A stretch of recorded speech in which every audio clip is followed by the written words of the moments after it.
بسم الله الرحمن الرحيم. الحمد لله رب العالمين، والصلاة والسلام على نبينا محمد وعلى آله وصحبه أجمعين. أما بعد، مر معنا يا إخواني أن جمع القرآن يطلق على أحد معنيين. المعنى الأول على الحفظ، ومر معنا حفظ النبي صلى الله عليه وسلم للقرآن وحفظ الصحابة رضي الله عنهم للقرآن وما فيهما من تفاصيل. الإطلاق الثاني الجمع بمعنى الكتابة، وهذه الكتابة للقرآن الكريم حصلت 3 مرات. المرة الأولى هي التي مرت معنا في زمن النبي صلى الله عليه وسلم، واليوم إن شاء الله سنأخذ مرتين أخريين حصل بهما الكتابة في زمن أبي بكر الصديق رضي الله عنه، ثم مرة ثالثة في زمن عثمان رضي الله عنه وأرضاه. نأخذ الجمع في زمن أبي بكر الصديق رضي الله عنه وأرضاه. وقصة هذه المرة وردت في البخاري من حديث زيد بن ثابت، ونقرأ الحديث ونعلق عليه، ثم سيأتي المسائل في جمع أبي بكر رضي الله عنه القرآن من هذا الحديث في البخاري. وسبحان الله، قراءة سنة النبي صلى الله عليه وسلم بركة، فخير ما يشتغل به طالب العلم بعد القرآن هو سنة النبي صلى الله عليه وسلم. فقال زيد بن ثابت رضي الله عنه: أرسل إلي أبو بكر مقتل أهل اليمامة، يعني بعد مقتل أهل اليمامة في حروب الردة. تعرفون أن العرب ارتد كثير من قبائلها بعد موت النبي صلى الله عليه وسلم، وحاربهم أبو بكر رضي الله عنه الصحابة. بعضهم قال أنه لا يلتزم بالزكاة، وبعضهم ادعى النبوة وكفر بالنبي صلى الله عليه وسلم، وبعضهم. المهم، هذه حروب الردة كانت حروب شرسة، وترتب عليها مقتل أهل اليمامة. فلما قتل عدد كبير من القراء، قيل 70 وقيل 500 وقيل 700 من القراء، قال: فإذا عمر بن الخطاب عنده، يعني أبو بكر أرسل إلى زيد بن ثابت أن يأتيه. وهذا نستفيد منه فائدة، أنه ليس من الكبر أن يرسل الكبير سنا أو جاها أو علما أو منصبا إلى من هو أدنى منه أن يأتي إليه، ليس هذا من الكبر، وإلا ما فعله أبو بكر رضي الله عنه وأرضاه. قال: فإذا عمر بن الخطاب رضي الله عنه عنده. قال أبو بكر رضي الله عنه لزيد بن ثابت: إن عمر أتاني فقال إن القتل قد استحر يوم اليمامة بقراء القرآن. قد استحر يعني اشتد وكثر. عمر لما حصلت هذه الوقعة وقتل عدد كبير من قراء القرآن الحفاظ، لم يتفرج، لم يقول رحمهم الله وانتهينا، لا، ذهب إلى خليفة المسلمين وقال: إن القتل قد استحر يوم اليمامة بقراء القرآن، وإني أخشى أن يستحر القتل أي يكثر بالقراء بالمواطن، يعني بالمعارك، فيذهب كثير من القرآن. هذه الآن مشكلة، شيء جديد أن يذهب القراء بعدد كبير في حروب الردة. طيب، ما هو اقتراح عمر؟ قال: وإني أرى أن تأمر بجمع القرآن. هذا الآن اقتراح عمر لأبي بكر الصديق بعد موت عدد كبير في حروب الردة في موقعة اليمامة. هذه نستفيد منها فوائد. أول شيء، عمر رضي الله عنه وأرضاه كان عنده ما يسمى الآن بالصفات القيادية. فالآن علم كامل في الإدارة يسمى علم القيادة، كيف توجه الناس، كيف تؤثر على الناس، كيف. عمر بن الخطاب رضي الله عنه صفة قيادية لا يعلى عليها. حاول أن تتأمل كيف كان قائدا لما تمر عليك الأحاديث والقصص عن عمر بن الخطاب. حاول أن تتأمل هذا عمر رضي الله عنه وأرضاه، في زمنه انتشر الإسلام وأسقط فارس والروم، واشتدت وكبرت بقعة الإسلام كثيرا، ودخل في دين الله من دخل. فهو شخصية عمر الخطاب ما يحتاج أن أعرف به، لكن أحتاج أن أنبهكم على التأمل في مثل هذه الحديث لاستنباط الفوائد. القرآن موجود والسنة موجودة، لكن أن تستثمره لأن تستفيد في حياتك هذا يختلف بتوفيق الله عز وجل، ثم بإعمال عقلك وفكرك. بهذا قد كلنا نعرف سيرة عمر الخطاب، في واحد بسبب قراءته لسيرة عمر الخطاب أو بسبب سماعه لسيرة عمر الخطاب تتغير حياته رأسا على عقب. واحد ثاني يقرأها للتسلي، ما شاء الله عمر الخطاب، تقول لماذا لا تعمل مثل عمر؟ يقول يا أخي هذا عمر. طيب ماذا استفدنا إذا؟ نقرأها يعني للتسلي لقضاء الوقت؟ لابد أن نحول هذا إلى منهج حياة. انظر هنا إلى الصفات القيادية. أول شيء أن الأحداث لا تمر عليه مرور الكرام، ففيه ذكاء وفيه تحليل وفيه إعمال للذهن. فهنا حدثت هذه الحادثة وهو قتل عدد كبير من القراء، كثير ممن لا يتفطن ولا يعمل فكره. الحمد لله على كل حال، إنا لله وإنا إليه راجعون، رحمهم الله وانتهينا. لا، من أهم الصفات القيادية القدرة على التحليل والذكاء والفهم ورؤية مآلات الأمور. فهنا عمر الخطاب قال قتل عدد كبير من القراء، وهم الذين يحفظون القرآن، والقرآن ليس مجموعا بمكان واحد، فيمكن بعد عدة معارك قادمة بالمستقبل أن يذهب بعض القرآن بذهاب حفظته. فانظر، حلل ما قد سيقع في المستقبل. طيب بناء عليه ما جلس يندب حظه ولا جلس يتحلطم ولا جلس يتشكى نفس كثير من الناس، لا. ماذا؟ الآن حللت المشكلة وعرفت أن صحيح هناك مشكلة، بادر بالحلول، بادر بالاقتراحات الطيبة، تحرك للعمل. كلنا قد نتفق أن يوجد فساد في المكان الفلاني، أن يوجد ضعف في المكان الفلاني، التعليم ضعيف، ما أدري إيش، والصحة ضعيف. زين، وبعدين ثم ماذا سأعمل أنا وماذا ستعمل أنت؟ لأن كلنا نسمع النظام التعليمي ضعيف. طيب أنا مدرس وأنت طالب، فإذا النظام التعليمي ضعيف، إذا بدأت أنا أتشكى أو أنت تشكى كأني أشكو نفسي وأنت كأنك تشكو نفسك. فالمفترض لأنه ضعيف أنا أقوي من نفسي وأنت تقوي من نفسك. انظر إلى عمر هنا، قال فذهب إلى أبي بكر فقاله هذا الاقتراح. وهنا صفة أخرى قيادية، وهي إيش؟ روح المبادرة. القائد دائما يبادر بالأفكار، يبادر بالمشاريع، يبادر بالعمل. فهنا ذهب عمر من نفسه، ما في أحد طلب منه، وقال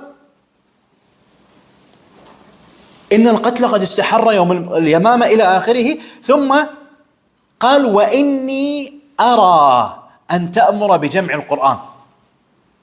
فهنا اقترح، لم يذكر فقط المشكلة. أنت إذا عندك مشكلة، عرفت أنه يوجد مشكلة في البيت، مشكلة في الوزارة، مشكلة في الجامعة، تريد لا تكتفي بالنظر إليها، لا، حللها. إذا وجدت اذهب إلى من يستطيع أن يحلها أو أن تحلها. اذهب إلى المسؤول، قد مجرد أن تبين له المشكلة، وربما هذا أفضل، تفعل كما فعل عمر الخطاب، تذكر له المشكلة. طيب ثم ما الحل؟ تعطيه الحل، تسهل عليه العلاج يا أخي، تسهل عليه العمل على إصلاح هذا العطل أو هذه المشكلة. قال وإني أرى أن تأمر بجمع القرآن. هنا في قوله إني أرى فيها فائدة أيضا. ما الفائدة؟ أن لا بأس بالكلام عن النفس، تقول إني أرى كذا وكذا، أنا فلان الفلاني. في ناس إذا قال أنا يقول أعوذ بالله من كلمة أنا. إيش علاقة أنا؟ هي الشيطان الرجيم حتى تستعيذ بالله منها. يوسف عليه السلام قال في القرآن إني أنا أخوك فلا تبتئس. والنبي صلى الله عليه وسلم قال أنا النبي لا كذب، أنا ابن عبد المطلب، فقال أنا. لكن الأنا في مثل هذا المقام، في مقام الاقتراحات، مقام الطيب، لا بأس به، لكن لا تكون الأنا كأنا فرعون، مثل لما قال أنا ربكم الأعلى. هنا أنا مذمومة، لكن أنا بحد ذاتها ما لها علاقة، مسكينة. أنا هذه بحسب السياق يستعملها المستكبر ويجعلها في مقام الكبر، تكون مذمومة. يستعملها الإنسان في مقام التعارف، أنا عبد المحسن وأنت تقول أنا كذا، لا بأس.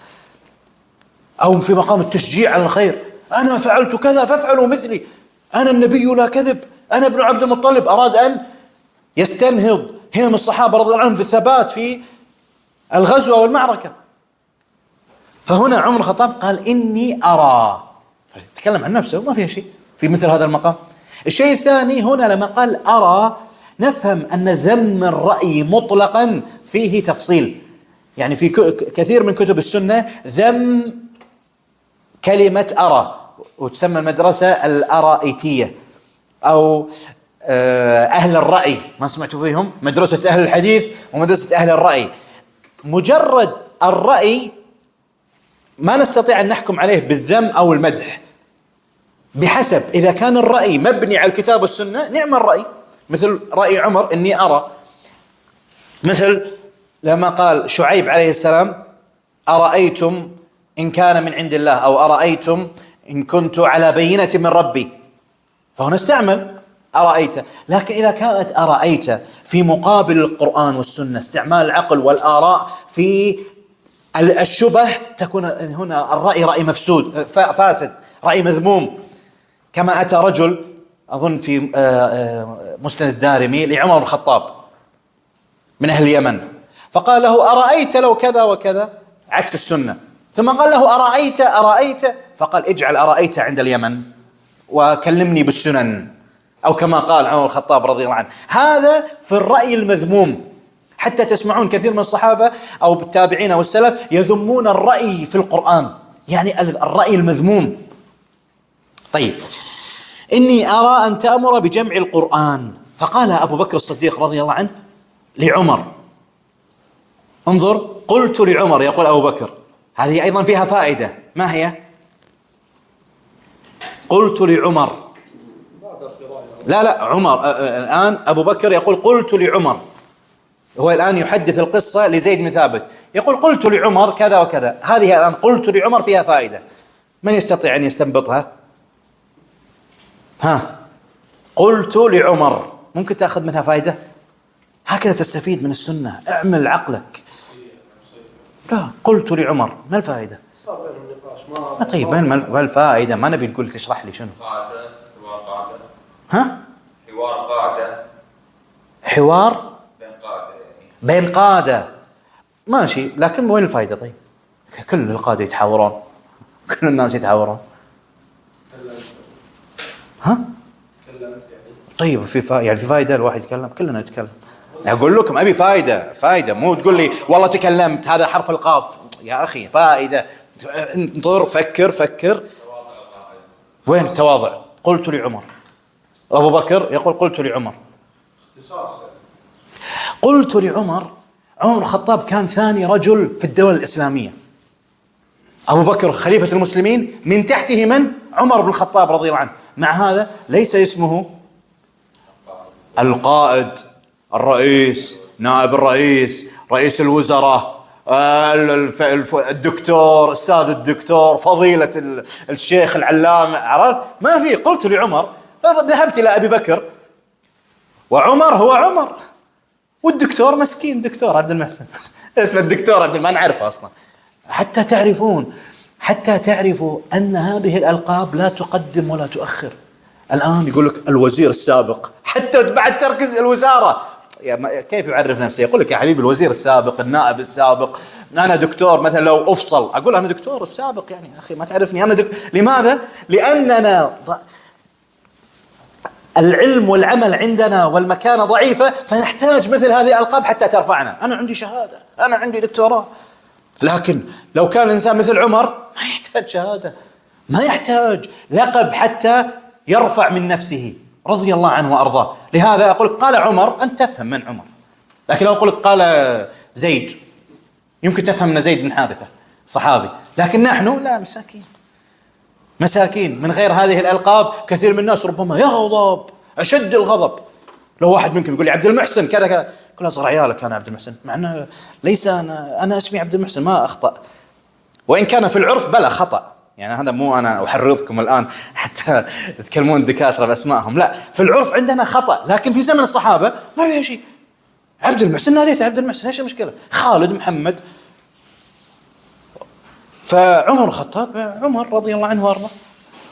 فأنا أريد من هذا ليس أن لا نعمل بالأعراف ولا أن ننزل الناس منازلهم، نذهب إلى إنسان كبير بالسن وناديه بالاسم، لا. الآن الأعراف لا، من الأدب أن تنادي الدكتور، العم بالعم، والخال بالخال، إلى آخره. الأعراف الموجودة أمرنا أن ننزل الناس منازلهم، وكل عرف لابد أن نحدث مفاسد، لكن أريد من هذه الفائدة أن نحرص على الرفعة الحقيقية، وهي العلم والإيمان والعمل والكفاءة، ليس الألقاب. اسمك مدير إدارة ولا رئيس قسم ولا مراقب، ترى ما تأثر ولا تأخر كثيرا، إن حصلت الحمد لله، لكن ليس هي نهاية المطاف. نهاية المطاف ما هو؟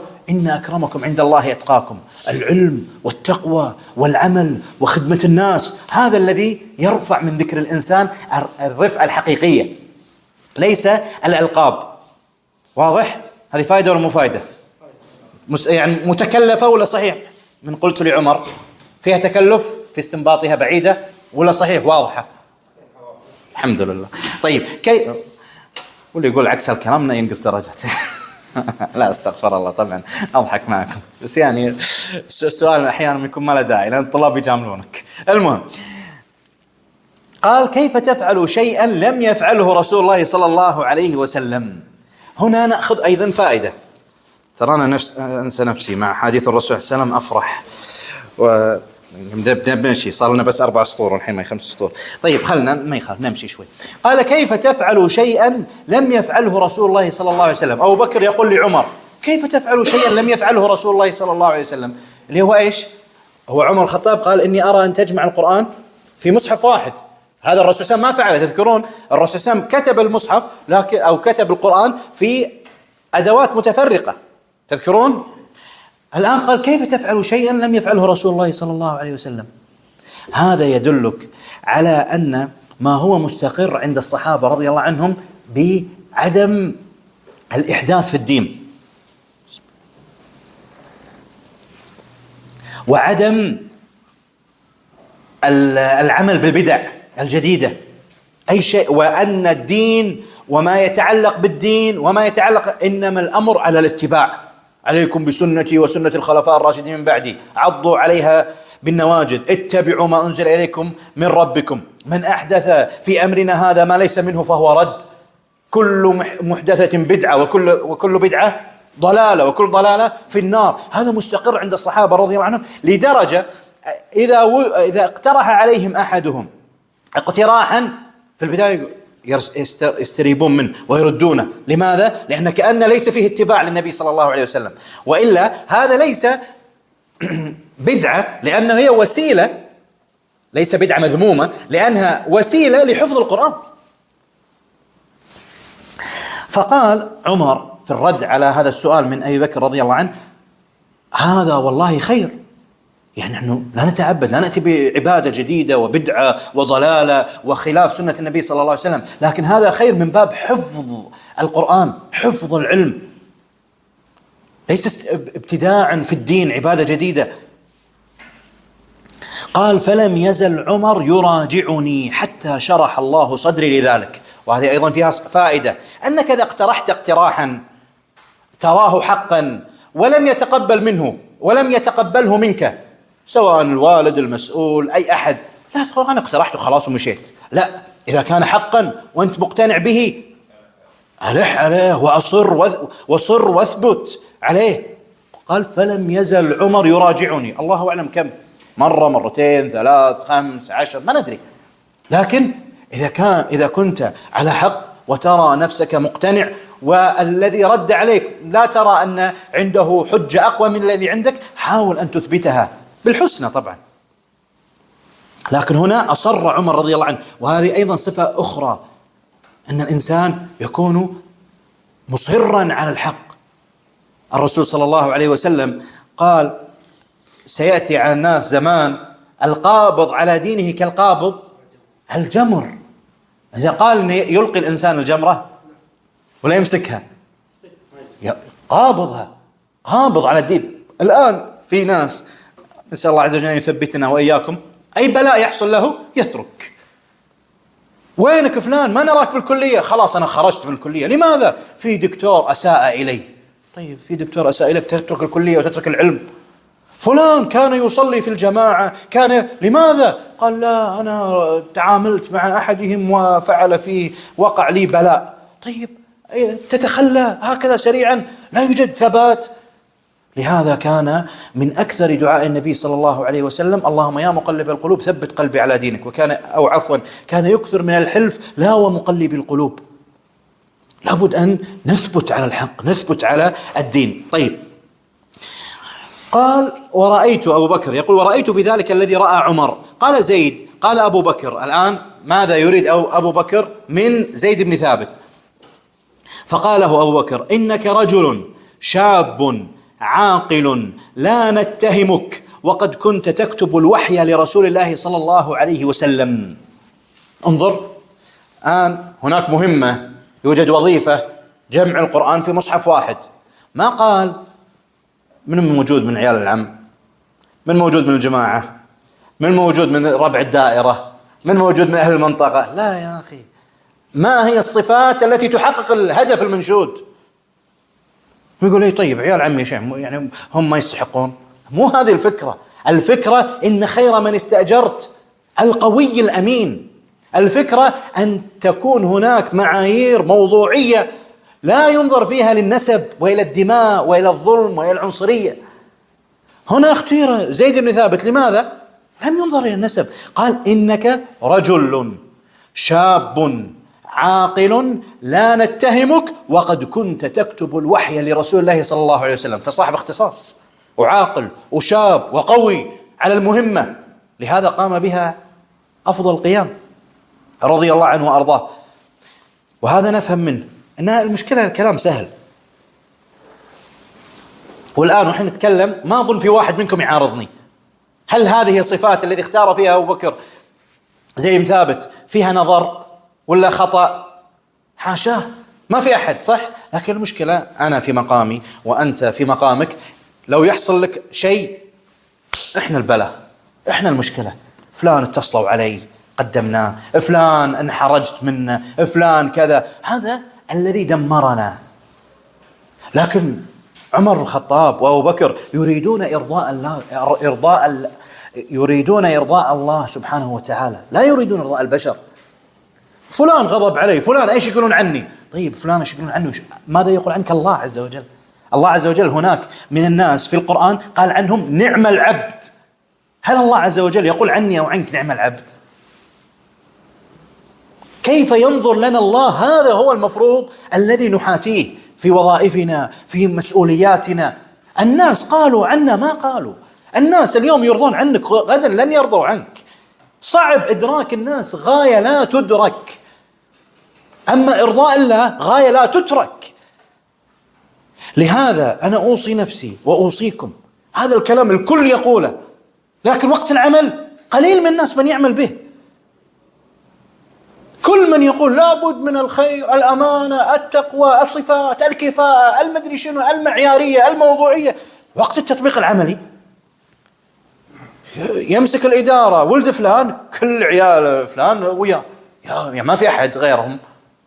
هذا صار في المنطقة الفلانية، كل الجماعة المنطقة الفلانية صارت ايش هذا؟ طيب والباقي؟ فهنا لهذا صار حالنا هذا الضعف اللي انتم ترون، هذا التفرق وهذا كذا. وصار حال الصحابة رضي الله عنهم فتحوا المشرق والمغرب، وصلوا لما طبقنا القرآن والسنة وصل الكتاب والسنة إلى الأندلس، أسبانيا، وإلى الصين، وإلى ما وراء النهر، باكستان وأذربيجان وأرمينيا والشام كل هؤلاء دخلوا في الإسلام. لماذا؟ عدل، موضوعية، والله المستعان. طيب قال فتتبع، قال أبو بكر لزيد بن ثابت فتتبع القرآن فاجمعه. يقول زيد فوالله لو كلفوني نقل جبل من الجبال ما كان أثقل علي مما أمرني به. هذا يدلك على أنه صاحب دهانة يستشعر المسؤولية. قلت كيف تفعلون شيئا لم يفعله رسول الله صلى الله عليه وسلم؟ نفس الاستنكار. فقال هو والله خير. فلم يزل أبو بكر يراجعني حتى شرح الله صدري لذلك. وهذه فيها فائدة، تواضع المسؤول وتواضع الأمير. هو خليفة المسلمين ويطلب من أو يأمر أحدا من رعيته ثم يراجعه ويناقشه حتى يقنعه. فأنت إذا كنت والد واحد من عيالك ما اقتنع، لا تقول أنا أبوك ما تقتنع، غصب عليك تقتنع. طيب شو يسوي هذا؟ عقله ما اقتنع يا أخي. حاول أن تقنع حتى لو كنت والد.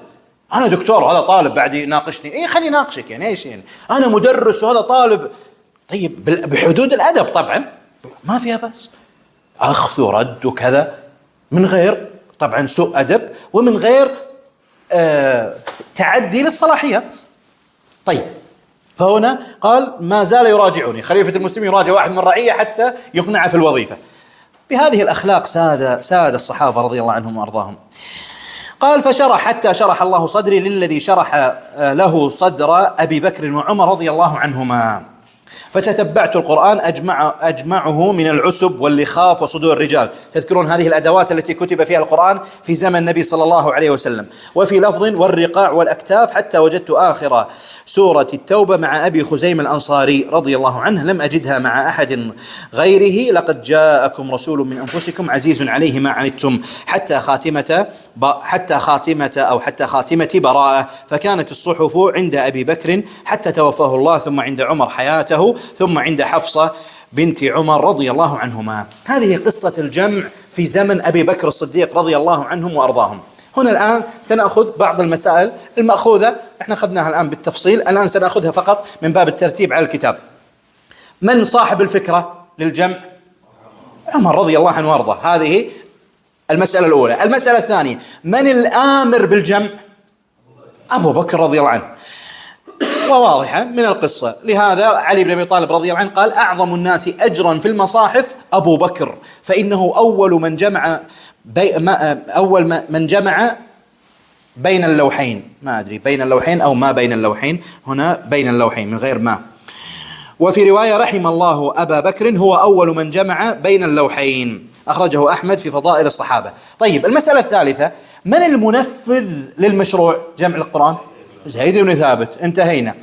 وروي أن عمر رضي الله عنه ساعده وشاركه في ذلك. طيب المسألة بعد ذلك، ما الأسباب التي اختير بسببها زيد بن ثابت؟ رجل أمين واحد، من كتاب الوحي. أحسنت. قوي لأنه شاب. أيضا نعم من حفاظ القرآن، لكن نريد من الرواية في صفة ما ذكرتوها. قال إنك رجل شاب عاقل لا نتهمك، وقد كنت تكتب الوحي لرسول الله صلى الله عليه وسلم. قال إنك رجل شاب، هذا يدل على إيش؟ على القوة. انظر هنا تمكين للشباب. من متى تسمعون أن أنتم عباد المستقبل؟ وليه ما رأيتم المستقبل؟ من ابتدائي أنتم الذين ستنهضون في الأمة، الكويت تنتظركم والأمة الإسلامية، وأنتم نور المستقبل. هذه تسمعونها إلى الموت، ولن تأتي المستقبل، أنت اللي تصنع المستقبل بفضل الله سبحانه وتعالى. كيف تنهض الأمة بك وانت قاعد؟ ترى الأمة قاعدة وانت قاعد ولا تدري عنك الأمة. ماذا تعمل أنت؟ الكويت تنتظر شبابها، يعني أنت لا تظن منتظرة يعني هكذا حتى تأتي أنت، لا يا أخي، هذا كلام فقط للتشجيع.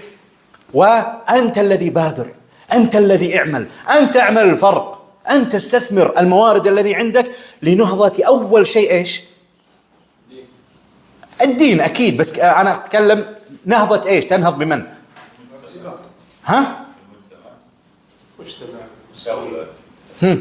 أحسنت. المجتمع ما يدري عنك، والدولة والله ما تدري عنك ولا تدري عني بعد. أول شيء تبدي بنفسك.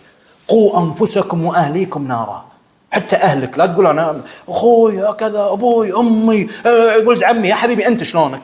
أنا شلوني؟ يروى عن النبي صلى الله عليه وسلم طوبى لمن شغله عيبه عن عيوب الناس.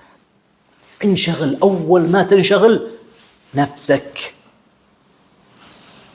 أول شيء مثل ما قال بنفسك دينك، ثم عقلك. خصصتها لأن أهل العلم يخصصونها. كثير من الناس عنده دين ما عنده عقل. ممكن غير عاقل ما يفهم، يضحكون عليه الناس مدين وكذا، لكن ما استعمل الدين كما ينبغي. فالماوردي لما ذكر صفات الصديق الذي تختاره أول ما بدأ بالعقل. لهذا يروى أن مضرتك من العدو العاقل أقل من الصديق الجاهل أو الأحمق. فالعقل مهم، والدين والأخلاق، ثم تنهض بكل ما يرفعك: علم، عمل، إيمان، أخلاق، صفات، مهارات، دورات، فن للتعامل مع الناس، فن للكلام، فن للاستماع، فن للدراسة، فن للتعلم، فن للبحث، فن الكتابة، فن الإلقاء. تنهض بنفسك، تكون إنسانا مختلفا. المهم، فهنا ايش قلنا احنا؟ تدخل موضوعنا. ايش موضوعنا؟ ان اختيار زيد بن ثابت، قال انك رجل شاب، تمكين الشباب، عدل انك رجل شاب. هنا صار في تمكين للشباب، لكن انت مو ضامن احد يمكنك. الاصل ان ما حد راح يمكنك، ترى انا اعطيك اياها من الحين، نصابقك بالموضوع، ترى ما في احد يمكنك، بالعكس في حبطونك. يا كنت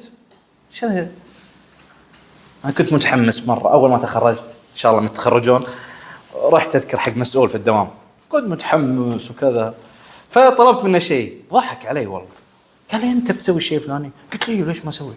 الحمد لله أنا قال لي هل حضرت 60 دورة في الموضوع الفلاني؟ 60؟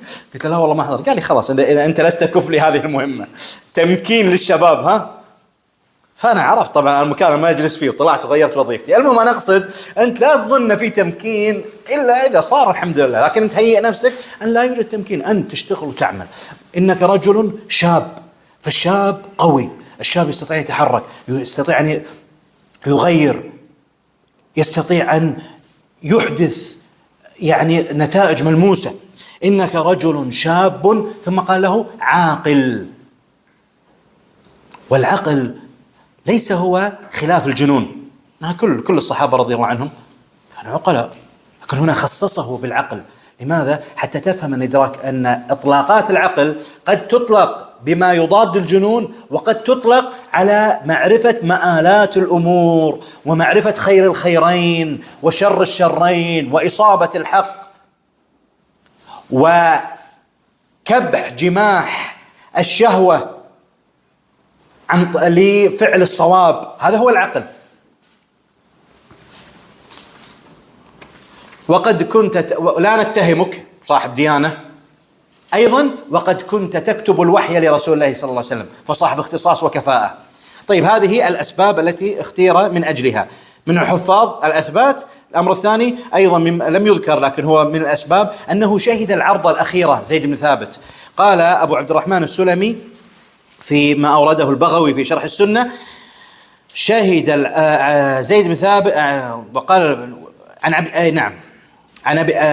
قال أبو عبد الرحمن السلمي: قرأ زيد بن ثابت على رسول الله صلى الله عليه وسلم في العام الذي توفاه الله فيه مرتين.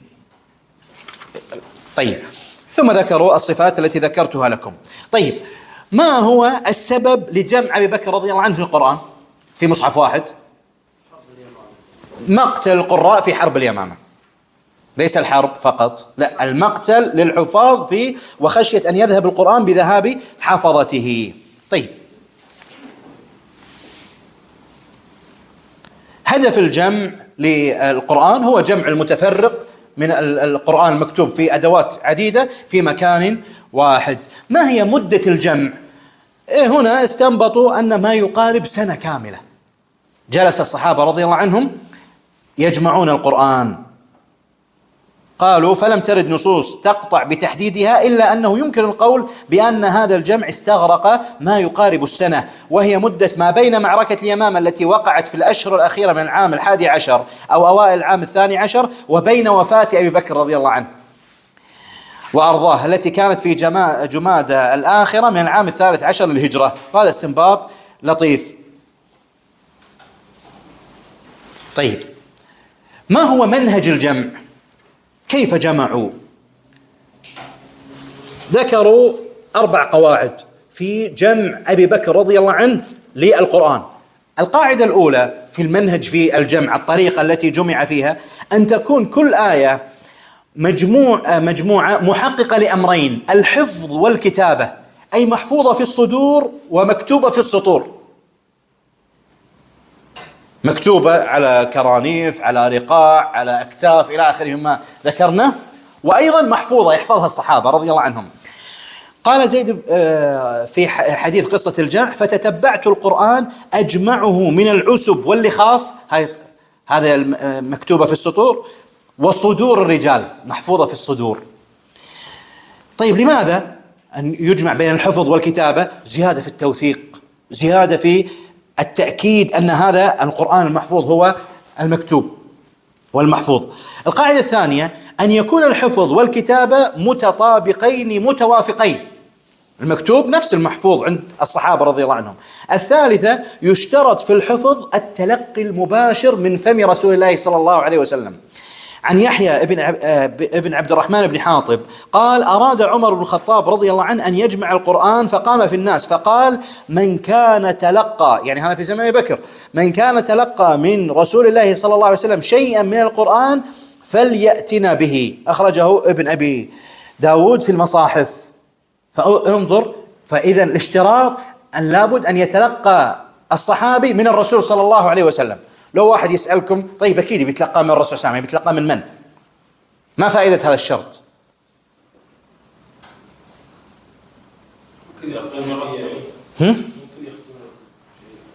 اي، لكن اقول هم يشترطون ان يكون متلقى مباشرة من الرسول صلى الله عليه وسلم. طيب، ممكن يتلقى القرآن من غير الرسول عليه الصلاة والسلام؟ شلون هذا؟ ايش فائدة الشرط؟ إذا ما في داعي. أقصد إذا كان لا يمكن تلقي القرآن لا من الرسول صلى الله عليه وسلم، لا، ما في داعي هذا الشرط، لأنه بدهي. لكن هو ليس بدهيا. لماذا؟ ممكن أن يتلقى الصحابي من صحابي آخر تلقاه من الرسول صلى الله عليه وسلم، صح؟ ممكن واحد من الصحابة تلقى القرآن ثم علمه صحابي آخر، فهذا من أخذ من غير الرسول صلى الله عليه وسلم من واحد من الصحابة لا يقبل، لابد أن يتلقى من الرسول صلى الله عليه وسلم مباشرة. أنا أقصد في الكتابة، كتابة في زمن أبي بكر.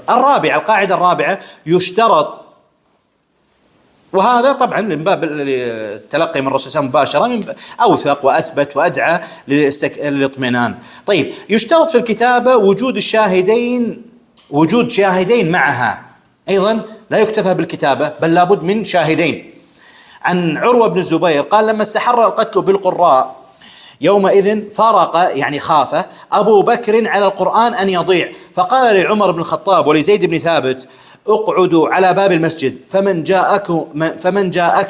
فمن جاءكما بشاهدين على شيء من كتاب الله فاكتباه. فلابد من وجود شاهدين. طيب، على ماذا يشهدون؟ على ماذا يشهدان؟ قالوا: يوجد احتمالان.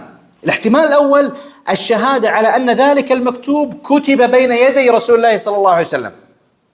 الاحتمال الثاني: أن ذلك المكتوب، أو هذا الاحتمال الأول ذكره السخاوي وأبو شامة. الاحتمال الثاني: أن الشهادة تكون أن ذلك المكتوب والمحفوظ مما عرض على النبي صلى الله عليه وسلم عام وفاته وثبت في العرضة الأخيرة، وهذا الاحتمال ذكره السيوطي. المهم أن نفهم من هذه الشروط جميعا أنه كتب على أشد ما يكون من التحري والثبت والاطمئنان، حتى لا يأتي أدنى شك أن القرآن قد يكون فيه خطأ. طيب، بهذا يكون تم جمع أبي بكر رضي الله عنه للقرآن، والحمد لله رب العالمين.